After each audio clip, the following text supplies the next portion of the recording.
नमस्कार बालमित्रांनो, महाराष्ट्र शिक्षण परीक्षा परिषद पुणे यांच्यामार्फत घेण्यात येणारी शिष्यवृत्ती परीक्षा जी इयत्ता 5वी व इयत्ता 8वी या दोन्ही वर्षांची शिष्यवृत्ती अर्थातच स्कॉलरशिप परीक्षा याविषयी संपूर्ण मार्गदर्शन करणारा हा व्हिडिओ आहे।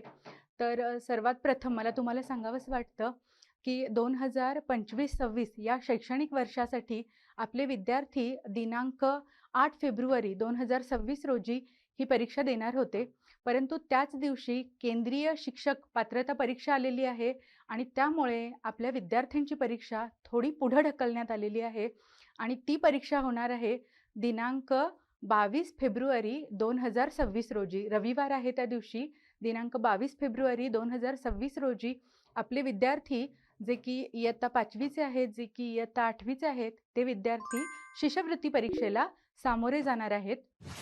तेव्हा आपण बघूया ऑक्टोबर 28 रोजी जो शासन नियम आला त्यानुसार विद्यार्थ्यांचा जो गट आहे, वयोगट आहे, त्यानुसार ही परीक्षा इयत्ता 4थी व इयत्ता 7वी या वर्गांसाठी निश्चित करण्यात आली आणि त्यामुळे फक्त 2025 आणि 2026 या शैक्षणिक वर्षात 4थी 5वी व इयत्ता 7वी 8वी या वर्गांसाठी विद्यार्थी काय करणार आहेत, यावर्षी शिष्यवृत्ती परीक्षा देणार आहेत। तर सर्वात प्रथम आपण बघणार आहोत की परीक्षेची तारीख इथं दिलेली आहे। तारीख आहे 22 फेब्रुवारी 2026। परीक्षेची तारीख आहे 22 फेब्रुवारी 2026। या परीक्षेचा मुख्य उद्देश काय आहे, तर विद्यार्थ्यांमध्ये तर्कशक्ती विकसित व्हावी, त्याचबरोबर त्यांचा जो बुद्ध्यांक आहे तो थोडासा वाढावा, त्याचबरोबर विद्यार्थ्यांना अभ्यासामध्ये सातत्य ठेवण्याची सवय लागावी, असा बहुउद्देश असल्यामुळे परीक्षेचा उद्देश काय आहे ते जाणून घेणं फार गरजेचं आहे। विद्यार्थ्यांनी अभ्यासामध्ये सातत्य ठेवणं हा स्कॉलरशिप परीक्षेचा मुख्य उद्देश आहे। त्यानंतर परीक्षेचा आराखडा इथं तुमच्या समोर दिलेला आहे। तर परीक्षेचा आराखडा कशा पद्धतीचा आहे आपण थोडंसं जाणून घेऊया। यामध्ये आपल्याला दिसेल की पेपर 1 व पेपर 2 इथं आपल्याला द्यावे लागणार आहेत। पेपर 1 मध्ये पहा, इंग्रजी पहिली भाषा आहे, त्याचबरोबर गणित आहे। इंग्रजीसाठी प्रश्नांची संख्या आहे 25, त्याचबरोबर गणितासाठी प्रश्न संख्या आहे 50 आणि प्रत्येक प्रश्नाला 2 गुण असल्यामुळे प्रश्न संख्या जरी 25 असेल तर त्यासाठी गुण निश्चित केलेले आहेत 50 व इथे गणित विषयासाठी प्रश्न संख्या आहे 50 पण गुण निश्चित केलेले आहेत 100। याच पद्धतीने आपल्याला पेपर 1 साठी 75 प्रश्न व गुणसंख्या आहे आपली 150 अर्थात 150। त्याचा कालावधी आपल्याकडे आहे 90 मिनिटे। 90 मिनिटे म्हणजे 1.5 तासाचा कालावधी आहे। या 1.5 तासामध्ये तुम्हाला पेपर 1 जो आहे त्यामध्ये 2 विषय आहेत अतिशय महत्त्वाचे आणि ते आहेत इंग्रजी व गणित। या विषयांचे तुम्ही काय करणार आहात, पेपर लिहिणार आहात। इथे आपण पेपर 2 बघतोय। पेपर 2 मध्ये आहे मराठी व बुद्धिमत्ता चाचणी। यामध्ये आपल्याला मराठी विषयामध्ये 25 प्रश्न आहेत, त्याचबरोबर बुद्धिमत्ता चाचणीमध्ये आपल्याला दिसेल इथं 50 प्रश्न आहेत आणि पेपर 1 प्रमाणेच इथल्या 25 प्रश्नांची गुण आहेत 50, त्याचबरोबर बुद्धिमत्ता चाचणीमध्ये 50 प्रश्न आहेत आणि त्याचे गुण आहेत 100। अशा पद्धतीने 75 प्रश्न आणि 150 गुण या पद्धतीने आपल्याला काय करायचं आहे, कालावधी याचाही आहे 90 मिनिटे। आपल्याला 1.5 तासामध्ये पेपर 1 ला 1.5 तास आणि पेपर 2 साठी 1.5 तास या पद्धतीने आपण 3 तास या परीक्षेला काय करणार आहोत, सामोरे जाणार आहोत। तर इथे तुम्हाला दिसू शकेल परीक्षेचा आराखडा दिलेला आहे। पेपर 1 आणि पेपर 2 आपल्याला दोन्ही पेपर द्यायचे आहेत। दोन्ही पेपर हे 150 गुणांचे 150 प्रश्न संख्या असणार आहे व गुणसंख्या ही 150 आहे। आपल्याला प्रश्न 75 आणि गुण 150 150 या पद्धतीने आपण पेपरला सामोरे जाणार आहोत। या पुढे जर तुम्ही बघितलं तर तुमच्या लक्षात येईल की महत्त्वाच्या सूचना। आता महत्त्वाच्या सूचना काय आहेत, तर विद्यार्थी परीक्षेसाठी जेव्हा जातात किंवा घरी तयारी करत असतात, शाळेमध्ये तयारी करत असतात, तेव्हा जी OMR शीट असते, त्या OMR शीटवर 4 वर्तुळे दिलेली असतात. आता त्या 4 वर्तुळांपैकी तुम्ही जे योग्य उत्तर आहे, जे अचूक उत्तर आहे, ते ओळखायचं आहे, वाचायचं आहे, त्यावर विचार करायचा आहे आणि OMR शीट काय करायची आहे, काळ्या शाईच्या पेनाने किंवा निळ्या शाईच्या पेनाने ते वर्तुळ काय करायचं आहे, पूर्ण रंगवायचं आहे आणि त्या पद्धतीने उत्तराला तुम्ही लॉक करायचं आहे. लक्षात आलं? तर ही खूप महत्त्वाची सूचना आहे. तुम्ही जेव्हा तयारी करता तेव्हा प्रत्येक वेळी तयारी ही OMR शीटवरच तुम्ही काय केली पाहिजे जेणेकरून परीक्षे दिवशी आपल्याला ते सोपं पडेल. दुसरं महत्त्वाचं आहे प्रश्नांची काठिण्य पातळी. आता बघूया आपण प्रश्नांची काठिण्य पातळी कशी असणार आहे. तर प्रश्नांची काठिण्य पातळी ठरवताना त्याचेही 3 स्तर दिलेले असतात. आता 3 स्तर कसे आहेत? तर पहिला स्तर आहे सोपे प्रश्न. सोपे प्रश्न किती टक्के आहेत? तर 30% सोपे प्रश्न आहेत. मध्यम प्रश्न म्हणजेच काय आहे? तर जास्त सोपेही नाही, जास्त अवघडही नाही, असे मध्यम स्वरूपाचे जे प्रश्न आहेत ते असणार आहेत 40%. ते प्रश्न असणार आहेत 40% आणि त्यानंतर थोडेसे कठीण प्रश्न, काठिण्य पातळी जास्त असणारे जे प्रश्न आहेत ते आहेत पुन्हा 30%. म्हणजे 30, 40, 30 अशा पद्धतीने आपल्या काठिण्य पातळीची वर्गवारी करण्यात आलेली आहे. 30% सोपे प्रश्न, 40% मध्यम गुणांचे प्रश्न आणि 30% अवघड प्रश्न, ज्याला आपण डिफिकल्ट क्वेश्चन म्हणतो. त्यामुळे प्रश्नांची काठिण्य पातळी तुम्ही थोडी समजून घेणं गरजेचं आहे. आता 5वी शिष्यवृत्ती. आता इयत्ता 5वी असू देत किंवा इयत्ता 8वी असू देत, विद्यार्थ्यांसाठी जी स्कॉलरशिप, जी शिष्यवृत्ती आहे ती कशा पद्धतीने आहे? तर पहा थोडंसं. आता यावर्षी आपले इयत्ता 5वीचे जे विद्यार्थी आहेत ते पुढील 2 वर्षांसाठी हे स्कॉलरशिप घेणार आहेत. ठीक आहे. त्याचबरोबर इयत्ता 8वीचे जे विद्यार्थी आहेत तेही पुढच्या 2 वर्षांसाठी ही स्कॉलरशिप घेणार आहेत. या शिष्यवृत्तीची रक्कम जी आहे ती रक्कम आहे साधारणतः 5,000 रुपये प्रति वर्ष. म्हणजे 1 वर्षाची 5,000 या हिशोबाने तुम्हाला 2 वर्षाची 10,000 रुपये काय होणार आहे, तर ही स्कॉलरशिप पुरवली जाणार आहे. त्यामुळे स्कॉलरशिपमध्ये जे विद्यार्थी येतील त्या सर्व विद्यार्थ्यांना रक्कम 10,000 स्कॉलरशिप मिळणार आहे. त्यानंतर शिष्यवृत्ती मिळाल्यानंतरचे लाभ. शिष्यवृत्ती मिळाली, परीक्षेची तुम्ही तयारी केला, तुम्ही शिष्यवृत्ती पात्र झाला. आता त्यानंतर काय लाभ होतात? तर त्यामध्ये आपण जर बघू शकला तर 4 महत्त्वाचे लाभ आहेत. पहिला लाभ आहे की तुम्हाला शासनाची शिष्यवृत्ती मिळते.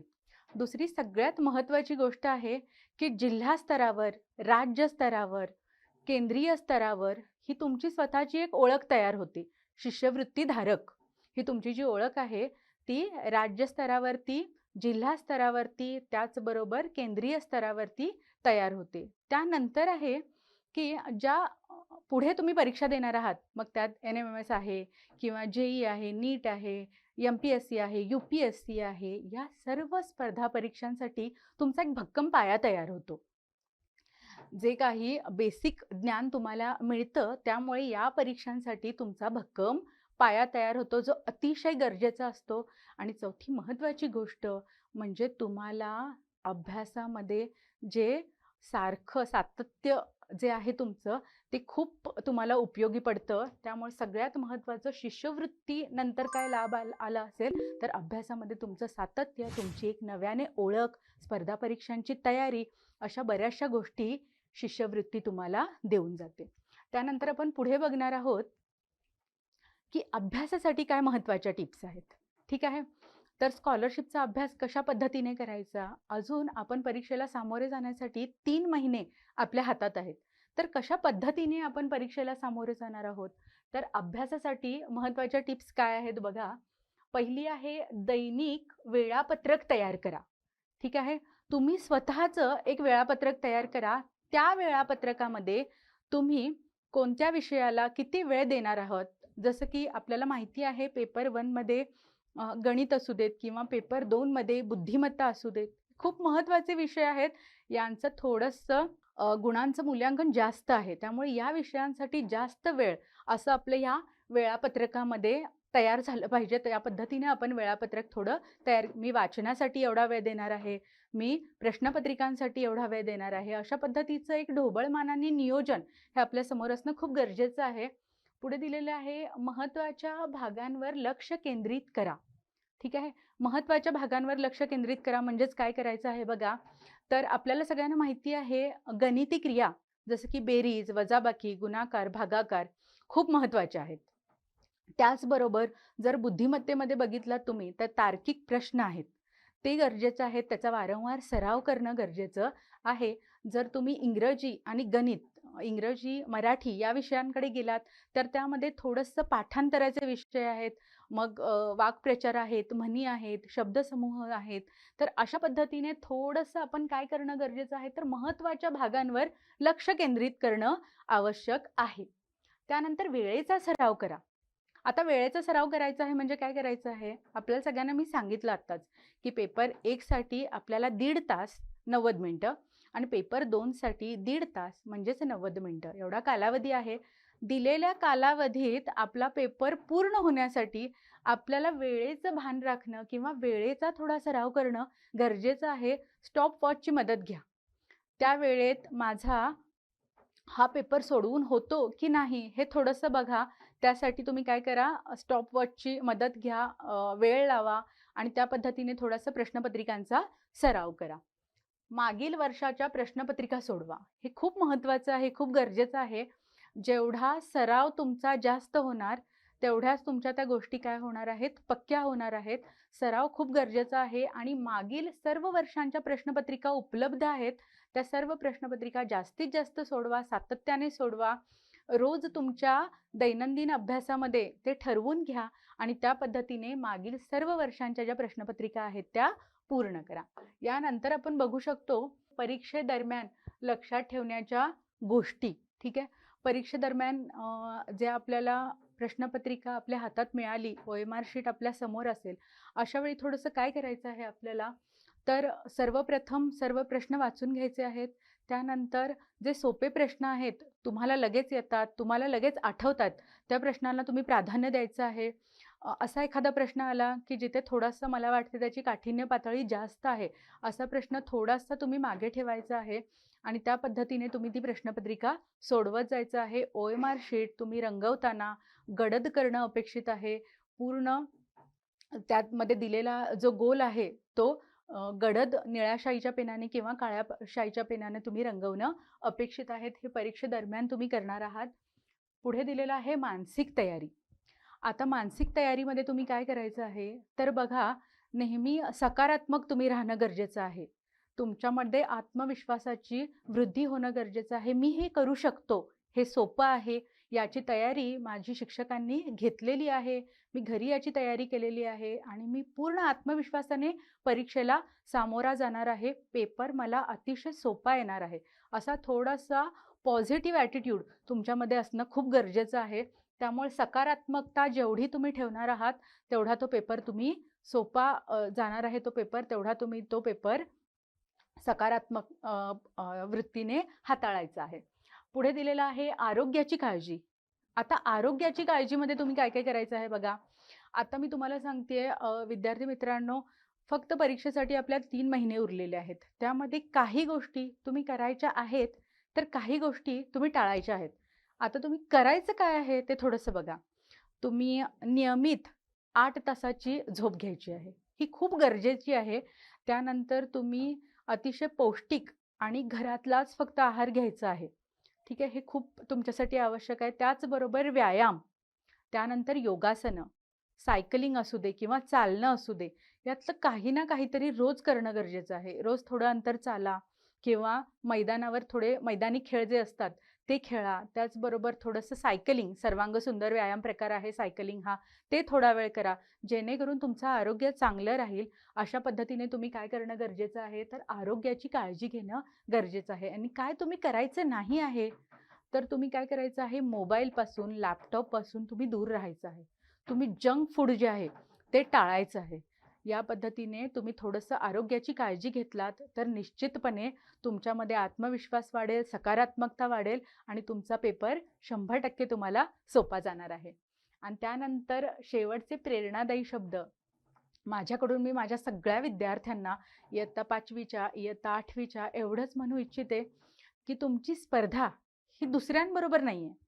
तुमची स्पर्धा ही स्वतःबरोबर आहे. तुम्ही यामागे जे काही केलं आहात, मग जे तुमचे परीक्षेतील गुण असू देत किंवा इतर गोष्टी असू देत, तुमची स्पर्धा स्वतःशी आहे. त्यामुळे दुसऱ्या कुणाबरोबरही स्पर्धा करायची नाही आहे. आत्मविश्वास तुमच्याकडे असला पाहिजे, सकारात्मकता तुमच्याकडे असणार आहे. हो, मी हे करणारच. मला शिष्यवृत्तीचा पेपर सोपाच जाणार आहे, कारण माझी सर्व तयारी झाली आहे. या पद्धतीने तुम्ही पेपरला सामोरे जा. निश्चितपणे यश तुमचं असणार आहे.